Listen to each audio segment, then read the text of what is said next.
મિત્રો આજે આપણે આજના સેશનમાં LIC નું પ્રપોઝલ ફોર્મ નંબર 360 એ વિશે સમજણ મેળવીશું.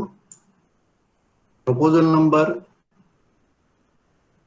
360 જે રિવાઇઝડ ફોર્મ છે 2019 થી, એનો ઉપયોગ જે વીમેદારની ઉંમર 18 વર્ષથી ઓછી હોય, માઇનોર હોય, એ વ્યક્તિઓ માટે તમારે ફોર્મ નંબર 360 નો ઉપયોગ કરવાનો છે.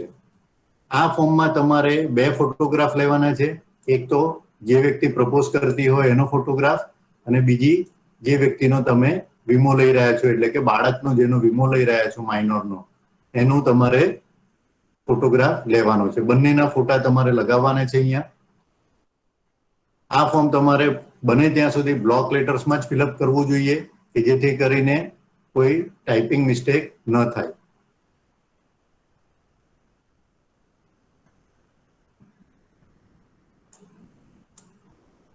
આ સેક્શન એજન્ટ દ્વારા ભરવાનું છે, જેમાં એનો એજન્ટ નંબર નાખવાનો છે, એનો કોડ નંબર નાખવાનો છે,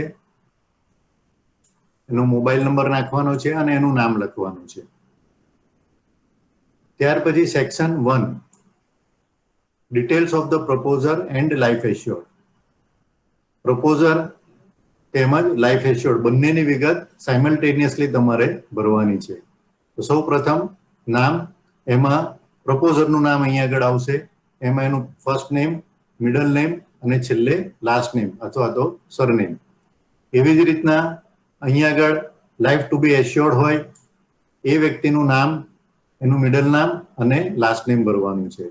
જ્યારે તમે આ નામ ફિલઅપ કરો ત્યારે બહુ ચોકસાઈ રાખવાની, કારણ કે એ બહુ અગત્યનું હોય છે પેમેન્ટ વખતે. એટલે કસ્ટમરને પૂછી લેવાનું કે એમનું બેંક એકાઉન્ટ જે હોય એમાં જે નામ એમણે આપ્યું હોય એ મુજબ તમારે રાખવાનું છે, અને એમનો જે ઉંમરનો પુરાવો હોય એમાં પણ સાથે સાથે ટેલી કરી લેવાનું.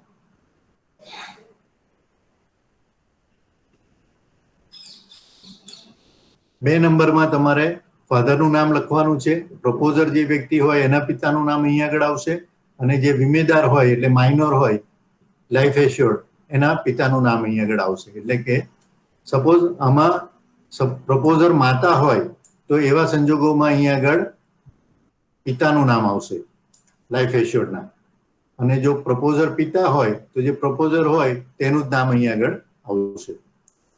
માતાનું નામ, પ્રપોઝરના માતાનું નામ, અને આ જગ્યાએ લાઈફ એશ્યોર્ડ એટલે માઇનોરના માતાનું નામ. જેન્ડર મેલ, ફિમેલ અથવા તો થર્ડ જેન્ડર એ ટિક કરવાનું છે. મેરિટલ સ્ટેટસ, મેરિટલ સ્ટેટસમાં પ્રપોઝર જે હોય એનું મેરિડ કે અનમેરિડ, અને લાઈફ ટુ બી એશ્યોર્ડ હોય ત્યાં આગળ અનમેરિડ, કારણ કે માઇનોર વ્યક્તિનું મેરેજ લીગલ ન ગણાય. સ્પાઉસનું ફૂલ નેમ, સ્પાઉસના ફૂલ નેમમાં પ્રપોઝરના પત્નીનું નામ, બાળકના જે વિગત ભરવાની છે એ ખાનામાં સ્પાઉસનું નામ નહીં આવે. ડેટ ઓફ બર્થ બંનેની, પ્રપોઝરની અને બાળકની, એ બંનેને જે ઉંમર કેલ્ક્યુલેટ કરી હોય એ પ્રમાણે એમની ઉંમર દર્શાવવાની રહેશે. ત્યારબાદ પોઈન્ટ નંબર 9માં place or city of birth, જે એમનો જન્મ થયો હોય એ જન્મ સ્થળ દર્શાવવાનું છે. Point number 10, nature of age proof submitted. ઉંમરનો જે તમે પુરાવો વીમાની દરખાસ્ત સાથે આપ્યો હોય એ તમારે અહીંયા લખવાનું છે. LC હોય તો LC, પાસપોર્ટ હોય તો પાસપોર્ટ, કોર્પોરેશનનું સર્ટિફિકેટ હોય તો તે, જે પણ તમે પ્રોવાઈડ કર્યું હોય એ અહીંયા લખવાનું છે. પોઈન્ટ નંબર 11 અને 12માં પ્રપોઝરની તેમજ લાઈફ એશ્યોર્ડની સિટીઝનશીપ તમારે લખવાની છે અને નાગરિકત્વ લખવાનું છે. હવે અહીંયા ખાસ એક વસ્તુ ધ્યાનમાં રાખવાની કે જ્યારે નાગરિકત્વ લખતા હોય ત્યારે ઘણી વખત એવું બને છે કે બંનેનું નાગરિકત્વ અલગ હોય. પેરેન્ટ્સ અહીંયા આગળ હોય અને બાળકો વિદેશમાં હોય, તો એવા વખતે બંને જગ્યાએ ભારતીય નહીં લખવાનું. જેની જે નાગરિકત્વ હોય એ જ તમારે અહીંયા લખવાનું છે. Relationship between proposer and life to be assured. જે વ્યક્તિ પ્રપોઝ કરી રહી છે એ અને લાઈફ એશ્યોર્ડ એ બેની વચ્ચેનો શું રિલેશનશિપ છે એ તમારે અહીંયા લખવાનું છે. જો પિતા પ્રપોઝ કરતા હોય તો અહીંયા આગળ ફાધર લખવાનું છે, અને અહીં આગળ બાળક જે હોય એ ખાનું જે છે એમાં ત્યાં આગળ પુત્ર અથવા તો પુત્રી લખવાનું છે. અથવા તો જો પ્રપોઝર તરીકે ગ્રેન્ડ ફાધર હોય તો અહીંયા આગળ પૌત્ર અથવા પૌત્રી લખવાનું છે. પોઈન્ટ નંબર 14 એમાં કરસ્પોન્ડન્સ એડ્રેસ આવશે કે જ્યાં આગળ તમે પત્ર વ્યવહાર કરવા માંગતા હોય, હાલમાં જ્યાં તમે રહેતા હોય ત્યાંનું સરનામું તમારે અહીંયા દર્શાવવાનું છે. કરસ્પોન્ડન્સ એડ્રેસમાં તમે હાલનું પણ સરનામું લખી શકો અને પરમેનન્ટ એડ્રેસ પણ લખી શકો, બંને લખી શકો છો. ત્યારબાદ પોઈન્ટ નંબર 15માં પરમેનન્ટ એડ્રેસ લખવાનું રહેશે. પરમેનન્ટ એડ્રેસમાં સપોઝ કે તમારું જે અત્યારનું સ્થળ છે એ કાયમી ન હોય તો જે તમારું વતન હોય ત્યાંનું પરમેનન્ટ એડ્રેસ તમે આપી શકો છો. એક વસ્તુ ખાસ ધ્યાનમાં રાખવાની કે સરનામાનું જે તમારે પ્રૂફ આપવાનું છે એ કરસ્પોન્ડન્સ એડ્રેસ અથવા તો પરમેનન્ટ એડ્રેસ બેમાંથી એક જગ્યાનું હોવું જરૂરી છે. ઘણી વખત એવું બને કે પ્રપોઝરનું સરનામું જુદું હોય અને બાળકનું સરનામું પણ જુદું હોય. જો બંને અલગ જગ્યાએ રહેતા હોય તો બંનેનું સેપરેટ તમારે સરનામું આપવું જોઈશે. Residential status. ગઈકાલ રેસિડેન્શિયલ સ્ટેટસ જો ભારતમાં રહેતા હોય અને અહીંયાનું હોય તો ઇન્ડિયન રેસિડેન્ટ રહેશે, અને જો એનઆરઆઈ હોય તો એ પ્રમાણે, એફએનઆઈઓ હોય તો એ પ્રમાણે, અને ઓસીઆઈ કાર્ડ ધરાવતા હોય તો એ મુજબ. સેમ વસ્તુ બાળકનામાં પણ લાગુ પડશે.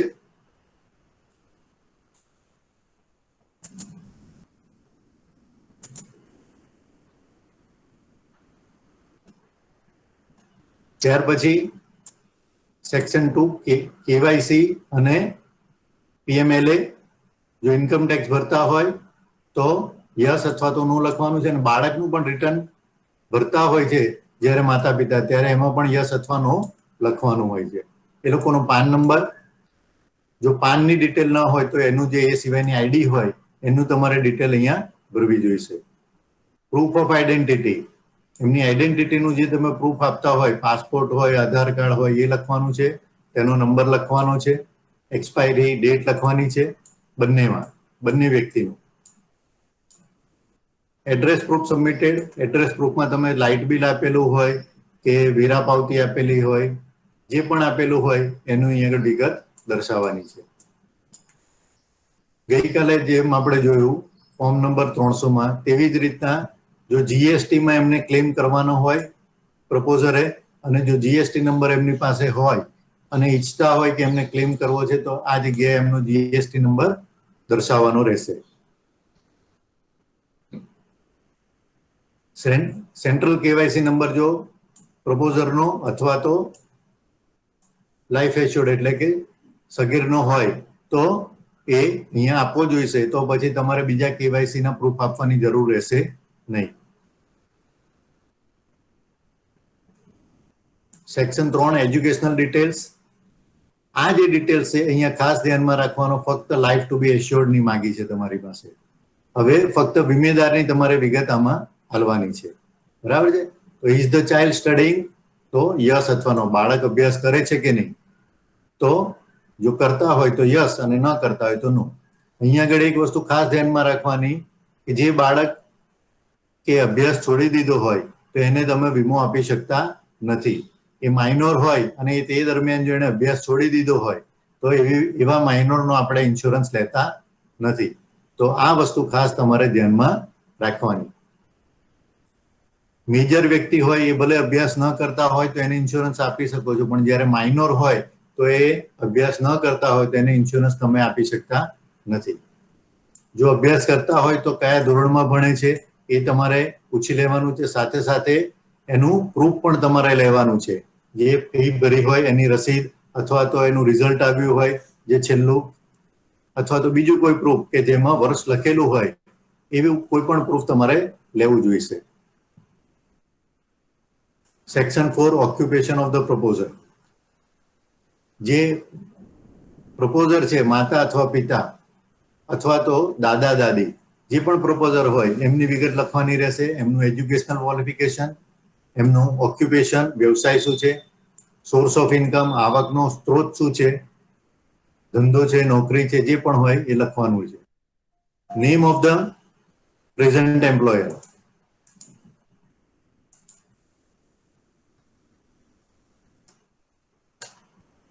જો પ્રપોઝર નોકરી કરતા હોય તો એમના જે એમ્પ્લોયર હોય એનું નામ, એમની એક્ઝેક્ટ નેચર ઓફ ડ્યુટીઝ પ્રપોઝરની, કેટલા સમયથી નોકરી કરે છે એ દર્શાવવાનું રહેશે, અને એમની વાર્ષિક આવક.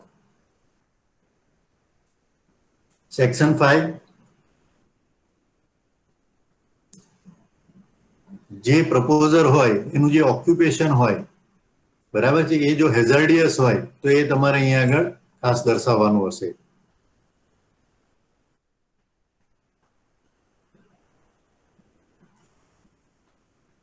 પોઈન્ટ નંબર 2 માં, જો પ્રપોઝર અથવા તો લાઈફ એશ્યોર્ડની સામે કોઈ પણ જાતનું ક્રિમિનલ અથવા તો સિવિલ સ્યુટ હોય અથવા તો એમને આરોપી બનાવવામાં આવ્યા હોય તો વિગત એની દર્શાવવાની રહેશે. જે પ્રપોઝર છે એ જો પોલિટિકલી એક્સપોઝ પર્સન હોય કે જે રાજકીય પ્રવૃત્તિ સાથે જોડાયેલા હોય તો, અથવા તો નજીકના સગા એમના રાજકીય પ્રવૃત્તિમાં સામેલ હોય તો એ વિગત તમારે અહીંયા દર્શાવવી પડશે. Section 6, existing insurance of minor life. કોના વીમાની વિગત આલવાની છે અહીંયા આગળ? જે વ્યક્તિનો તમે વીમો પ્રપોઝ કરી રહ્યા છો બાળકનો, એની વિગત તમારે આલવાની છે. બરાબર છે?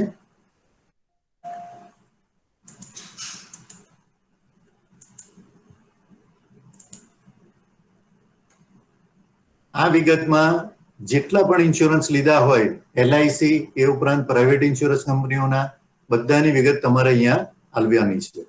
એ ઉપરાંત છેલ્લા 3 વર્ષની અંદર કોઈ પોલિસી સરેન્ડર કરી હોય અથવા તો લેપ્સ થઈ હોય તો એની પણ માહિતી અહીંયા લખવાની છે. એમાં પોલિસી નંબર, કઈ બ્રાન્ચમાંથી અને ડિવિઝનમાંથી લીધેલો છે તે, plan and term, sum assured, date of commencement, જો પોલિસી ચાલુ કરાયેલી હોય વચ્ચે તો ડેટ ઓફ રિવાઇવલ, બરાબર છે, કોઈ એક્સ્ટ્રા પ્રીમિયમ સાથે લીધેલી હોય તો તે, ઓર્ડિનરી રેટથી લીધેલી હોય તો તે, એવી પોલિસીમાં કોઈ મેડિકલ કરાવ્યું હોય તો મેડિકલ, અને નોન મેડિકલ કરાવ્યું હોય તો non medical, whether in force તો હા કે નામાં લખવાનું છે. ઇન ફોર્સ એટલે પોલિસી ચાલુ છે કે કેમ.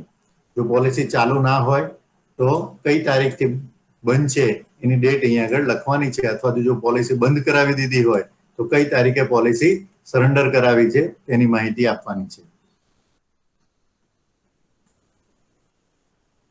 કોઈ પોલિસી હોય એ પોલિસીનું રિવાઇવલ કરવા માટે કોઈ અરજી કરેલી હોય તો એની માહિતી અહીંયા આગળ આલવાની છે. એ ઉપરાંત વિડ્રોન, ડિફર્ડ, ડ્રોપ ઓર ડિક્લાઇન, કોઈ પોલિસી પ્રપોઝલ મૂકેલી હોય અને તમે પરત ખેંચી લીધેલું હોય, અથવા તો એ વીમા કંપનીએ એને વિલંબિત કર્યું હોય, અથવા તો પડતું મૂકેલી હોય એ પ્રપોઝલ, અથવા તો ના પાડી હોય તો એની માહિતી તમારે અહીંયા દર્શાવવાની રહેશે. કોઈ એક્સ્ટ્રા પ્રીમિયમથી એક્સેપ્ટ કરી હોય તો એની માહિતી આપવાની છે. જે ટર્મ્સ એન્ડ કન્ડિશન તમે મૂકી હોય એ સિવાયની કોઈ ટર્મ્સ એન્ડ કન્ડિશન સાથે સ્વીકારવામાં આવી હોય તો તેની માહિતી. કોઈ પોલિસી છેલ્લા 1 વર્ષમાં રિટર્ન કરવામાં આવી હોય તો એવી પોલિસીની વિગત અહીંયા લખવાની છે. સેક્શન 7, આ સેક્શનમાં પેરેન્ટ્સના વીમા, બ્રધર્સના વીમા, સિસ્ટરના વીમા, એ બધાની માહિતી તમારે આલવાની છે. એટલે જે બાળક હોય જેનો તમે વીમો લઈ રહ્યા છો એના પેરેન્ટ્સ, એના ભાઈ અને એના બહેનની, બરાબર છે, એમાં પોલિસી નંબર લખવાના છે અને ટોટલ વીમાની રકમ લખવાની છે. બધા જ જે બાળકો હોય એ બધાનો ઇક્વલ ઇન્સ્યોરન્સ જો લીધેલો હોય તો હા લખવાનું, જો ઇક્વલ ઇન્સ્યોરન્સ ન હોય તો એનું કારણ અહીંયા લખવાનું છે. જો આ જગ્યા ઓછી પડે તો સેપરેટ એનું એડેન્ડમ આપવામાં આવેલું છે, એ એડેન્ડમમાં વધારાની વિગત તમે ફિલઅપ કરી શકો છો. પ્રપોઝરનો મોબાઈલ નંબર લખવાનો છે, એનું ઈમેલ એડ્રેસ લખવાનું છે અને પ્રપોઝરની સિગ્નેચર કરવાની છે. Section 2, propose plan. આ પોલિસી લેવાનો ઓબ્જેક્ટિવ શું છે એ લખવાનું. સેવિંગ હોય તો સેવિંગ, રિસ્ક કવર માટે લીધો હોય તો એ, અથવા તો સેવિંગ અને રિસ્ક કવર બંને હોય તો એના ઉપર ટીક કરવાની. Point number 2, plan, term, premium paying term, sum assured, mode of payment, half yearly, quarterly, premium waiver benefit જો લીધેલું હોય તો અહીંયા વિગત લખવાની છે, હા કે ના, બરાબર છે. અને ડેટિંગ બેક તમારે પોલિસીમાં જોઈતી હોય તો એની વિગત લખવાની છે.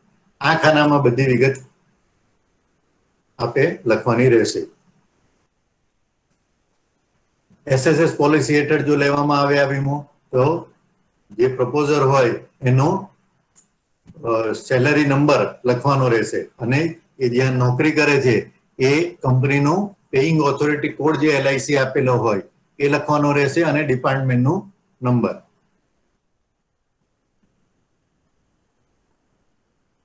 સેક્શન 3 ફક્ત ત્યારે જ ભરવાનું છે જ્યારે આ વીમો તમે જીવન આધાર સ્તંભ અથવા તો આધારશિલા હેઠળ આપેલો હોય. એમાં અગાઉના જે ટોટલ આધાર સ્તંભ અને આધારશિલામાં તમે ટોટલ ઇન્સ્યોરન્સ લીધેલો હોય એની માહિતી દર્શાવવાની રહે છે.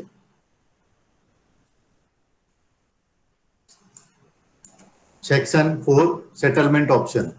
મેચ્યુરિટી વખતે જે રકમ મળવા પાત્ર છે એ સેટલમેન્ટ ઓપ્શનથી આપ લેવા માંગતા હોય તો હા કે ના લખવાની છે, બરાબર છે. ડેથ બેનિફિટ જો તમે લેવા માંગતા હોય સેટલમેન્ટ ઓપ્શનથી તો એનો જવાબ આપવાનો છે. સાયમલ્ટેનિયસ પ્રપોઝલ એટલે એક સાથે બે અલગ અલગ જગ્યાએ જો પ્રપોઝલ મુકાતી હોય તો આ સેક્શન ફિલઅપ કરવાનું છે અને એમાં એની માહિતી આપવાની છે. Is any other proposal on the life assured now being made to or any other proposal or an application for revival of the policy on his life under consideration. તમે જે બ્રાન્ચમાં proposal મૂકી રહ્યો છો એ સિવાયની અન્ય કોઈ બ્રાન્ચમાં આ જ વ્યક્તિનો બીજો વીમો લેવાઈ રહ્યો હોય સાથે સાથે અથવા તો એની પોલિસી ચાલુ કરવા માટેની અરજી થઈ હોય તો એની માહિતી તમારે આ જગ્યાએ આપવાની છે.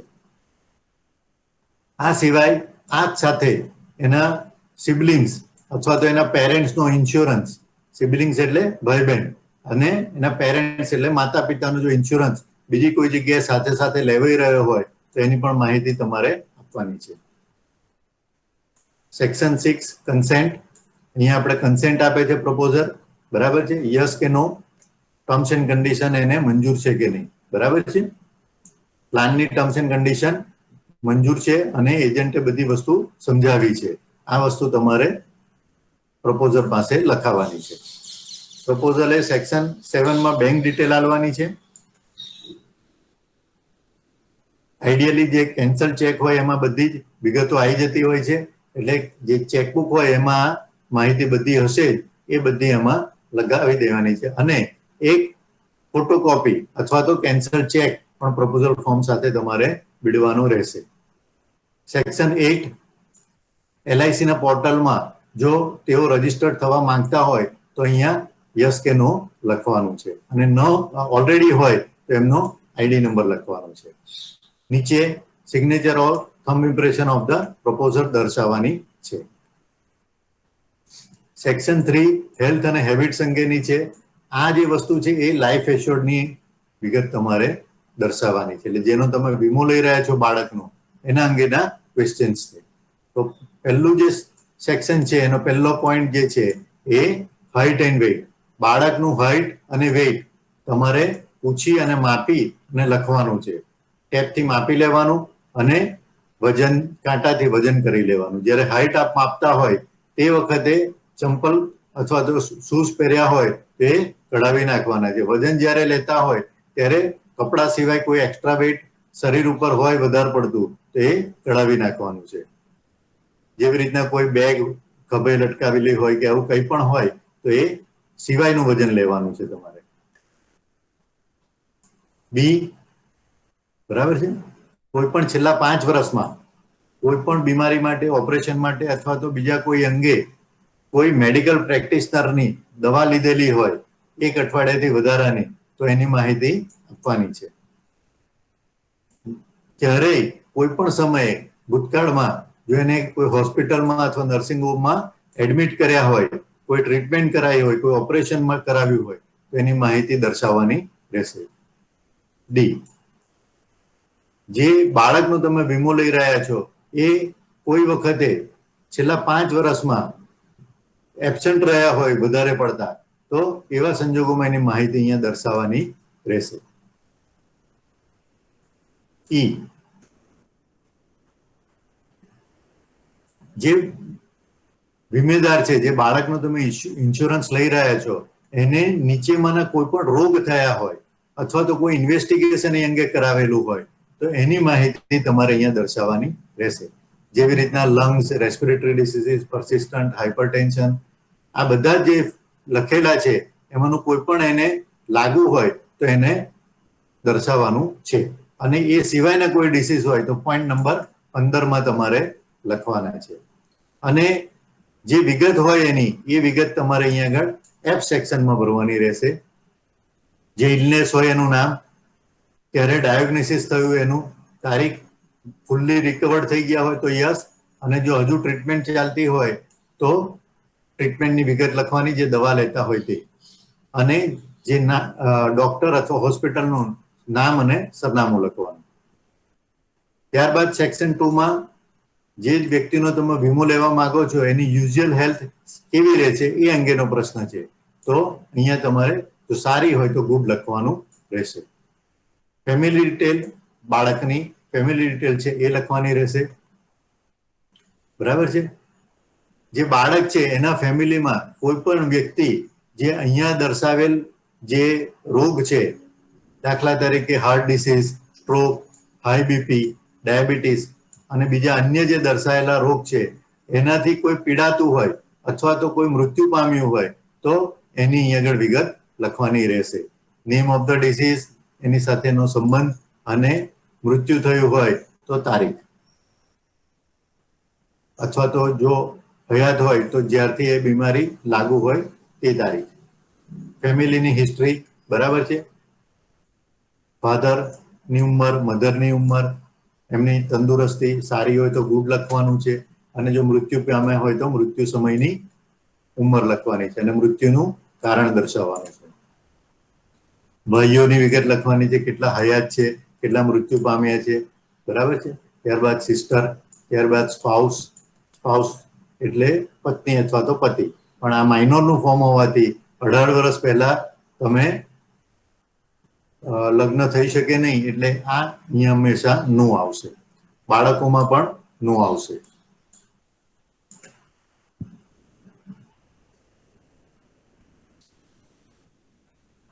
ઘણી વખત એવું બનતું હોય, જે શક્ય છે કે જે રૂરલ એરિયાઝ હોય ત્યાં આગળ ઇવન માઇનોરના પણ મેરેજ થઈ જતા હોય છે અને બાળકો હોય તો બંને વસ્તુ તમારે જે હોય આવા કેસીસમાં તો તમારે દર્શાવી દેવાની. સેક્શન 4 ડિક્લેરેશન બાય ધ પ્રપોઝરે. આ કોણે કરવાનું છે ડિક્લેરેશન? પ્રપોઝરે કરવાનું છે. તો અહીંયા આગળ નામ પ્રપોઝરનું આવશે. અહીંયા ડેટેડ એટ વડોદરા, તમે વડોદરામાં વીમો લઈ રહ્યા છો એટલે વડોદરા લખવાનું રહેશે. જે તારીખે તમે સહી કરાવો છો એ ડેટ અહીંયા મારવાની, મહિનો અહીંયા લખવાનો અને વર્ષ લખવાનું. અહીંયા સિગ્નેચર ઓફ વિટનેસમાં તમારું નામ, તમારું ઓક્યુપેશન, LIC એજન્ટ અને કોડ નંબર લખવાનો રહેશે. અને આ જગ્યાએ સિગ્નેચર ઓફ ધ પ્રપોઝર, જે પ્રપોઝ કરતી હોય માતા પિતા, એની સિગ્નેચર લેવાની રહેશે. હવે ઘણી વખત આ માતા પિતા જે હોય એ એમણે ડિફરન્ટ લેંગ્વેજમાં સહી કરી હોય. આ જે ફોર્મ છે ઇંગ્લિશમાં છે, બરાબર છે, પણ એમણે ગુજરાતીમાં સહી કરી હોય તો આ ડિક્લેરેશન તમારે ભરવાનું રહેશે. અને એમાં દર્શાવવાનું છે કે ભાઈ એમને એમની જે નેટિવ લેંગ્વેજ છે એમાં એની સમજણ આપવામાં આવી છે. જે વ્યક્તિએ સમજાવ્યું હોય એ વ્યક્તિની સિગ્નેચર, એનું નામ, એડ્રેસ ઓફ ધ ડિક્લેરન્ટ અહીંયા દર્શાવવાનું રહે છે. અને અહીં આગળ પ્રપોઝરની સિગ્નેચર કરવાની રહેશે. પોઈન્ટ નંબર 2માં જો પ્રપોઝર ઇલિટરેટ હશે તો જ ભરવાનું છે. એમાં જે વ્યક્તિએ એમને સમજાવ્યું હશે એની સિગ્નેચર કરવાની રહેશે, ડિક્લેરન્ટનું નામ અને એડ્રેસ.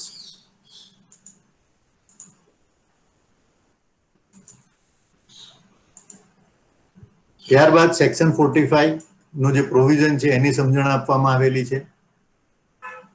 ત્યારબાદ સેક્શન 41 જે ઇન્સ્યોરન્સ એક્ટનો છે એની સમજણ આપવામાં આવી છે.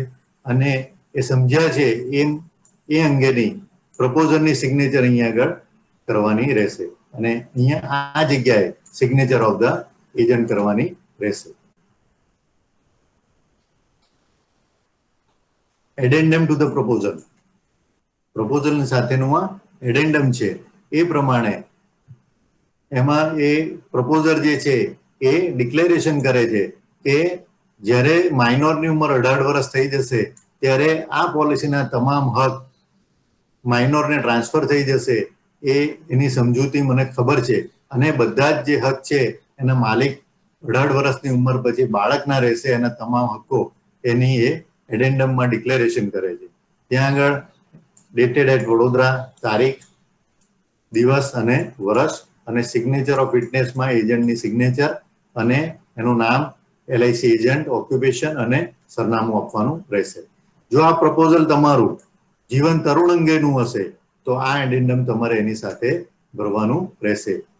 એડેન્ડમમાં ઓપ્શન 1, ઓપ્શન 2, ઓપ્શન 3 અને ઓપ્શન 4 ચારમાંથી ગમે તે એક ઓપ્શન જે એને લેવું હોય એ ઓપ્શન તમારે સિલેક્ટ કરવાનું છે અને પ્રપોઝરની સિગ્નેચર લેવાની છે.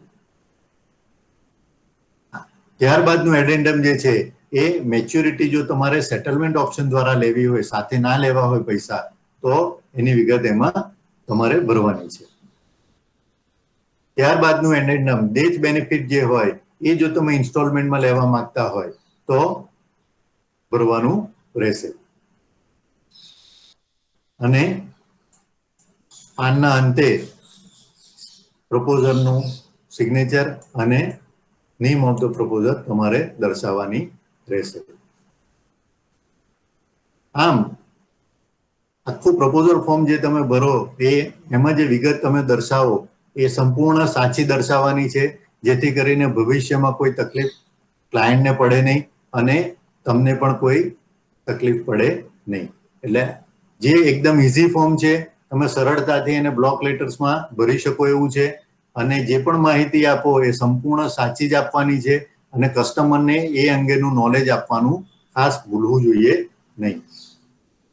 આમ આ પ્રપોઝલ જે ફોર્મ નંબર 360 છે એ તમારે કસ્ટમર પાસે એના પ્રપોઝર જે છે બાળકના માતા પિતા જે પ્રપોઝર હોય એની પાસે ભરાવવાનું રહેશે. Okay, thank you very much.